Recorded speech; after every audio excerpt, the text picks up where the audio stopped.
Greetings, friends, and otherwise acquaintances, and family, and whoever peruses my Instagram, because there's a lot of you that have added me, and I don't have any security measures to keep people from actually adding me against my will. So there we go. Hi, and good to see you all. Seeing in this sense being that you are watching this, and I don't actually see you. It is figurative, not literal. Please keep that in mind. I completely understand the difference. Hope you do too. I'm going to stop this and start again because that sucked. I am 2.5 weeks out of having left Missouri and my job at Shelterwood. For those who don't know, I'm staying in Savannah with my friends Tiller and Mary Beth, who I met in college, and with their 3 kids, who are my godkids, Zoe, Edmund, and James Tiberius. Absolutely adorable, and you can hear them right outside my door, almost on cue. It was like almost perfect. Oh, there are some things that happen that completely remind me of living in Shelterwood. That banging on the door being one of them. And, I think the thing that I love these kids so much. It's been really good for me to be away and to get the time to spend resting and collecting myself and just focusing on myself. Oh.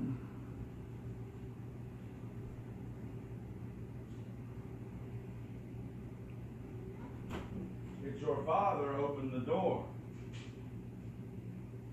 Though sometimes it does feel a little bit like Shelterwood when I hear someone banging on the door or a little bit of screaming people, but I'm okay with it because 1, I'm not responsible for dealing with it, and 2, I know it's a completely different caliber of chaos. It's the little kids screaming is not teenagers screaming, which could mean a plethora of things. So I'm not going to try and list all those different things there. I'm just going to say there's a few similarities without even doing anything crazy. I just spend time trying to write and read and job hunt naturally. Feeling of exhaustion is just, it just hits me like a brick wall every single day. I've got my own room. Just look around. I'm washing my sheets. I wash them once a week, in case people don't realize. And I take that very seriously. I absolutely must clean my sheets once a week.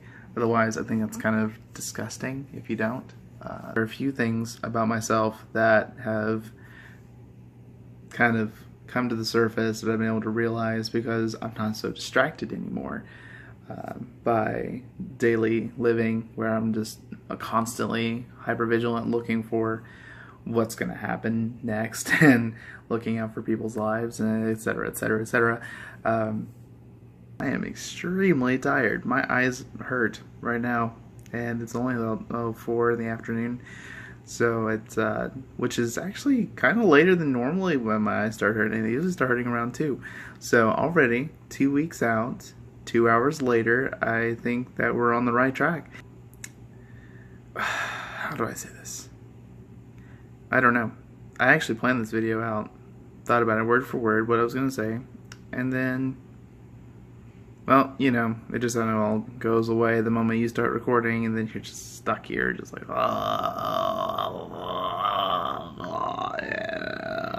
And I think another part that has really been revealing to me was recognizing that all the different places that I was struggling in when I was at Shelterwood, the weird need for approval, I guess is not weird. I mean, most people want approval. People want to be wanted. They want to be praised. They want to be seen as valuable and resourceful and useful and all this other stuff. They want to have value to who they are and what they're doing. And I found myself in a place where I wasn't really feeling that anymore. I wasn't in that place. And of course, I struggle with that throughout Shelterwood life, because when you're in ministry, when you're doing stuff, working with people, it's really hard to feel that all the time. You're going to struggle with that. You're going to struggle with feeling valuable and useful and wanted. That's just natural. But where I had gotten to was an extreme place of just complete dissatisfaction with my work, with the quality of what I was doing, feeling like I was accomplishing nothing. And that wasn't true. That wasn't true in the least. But I was in that place all the time.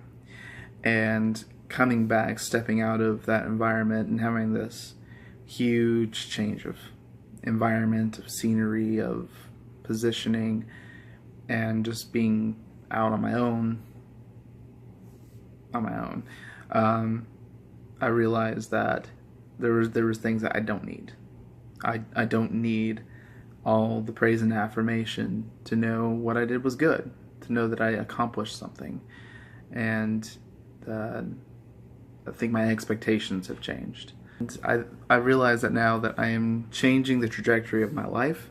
I'm looking at a variety of different opportunities, a variety of different possibilities, and taking the time to expand on some of the giftings that I do have, giftings in communication, giftings in art and writing, and trying to invest more time in those things. I also have a gift for people and recognizing things about them, being able to read them well, being able to empathize with them well. And I'm looking for ways that I can use that in this time without overusing it. I don't want it to just completely exit my life, but I recognize that I'm in this season of healing and restoration, and I'm in this place where I need to really focus on myself. And I was listening to Anne Lamott the other day, and she was talking about the importance of radical self-care. And it just I've been talking about self-care multiple times throughout the last 3 years, and all the things I've been learning about self-care over the last 3 years, and I'm still just, I know that I'm not there. I know that I haven't fully grasped it. I know that I haven't fully taken in what it means to self-care and what it means to actually love yourself. I want to learn to see myself the way that God sees me, and not the way that was painted for me through experience, through culture, through life, through circumstance, through all these things that have molded and shaped my perspective and view of the world. I love you all very much. If you can, just remember to be praying for me. If you ever think of me, send me any ideas or suggestions or comments that you have. And I love all of you, and I will talk to you soon. Bye.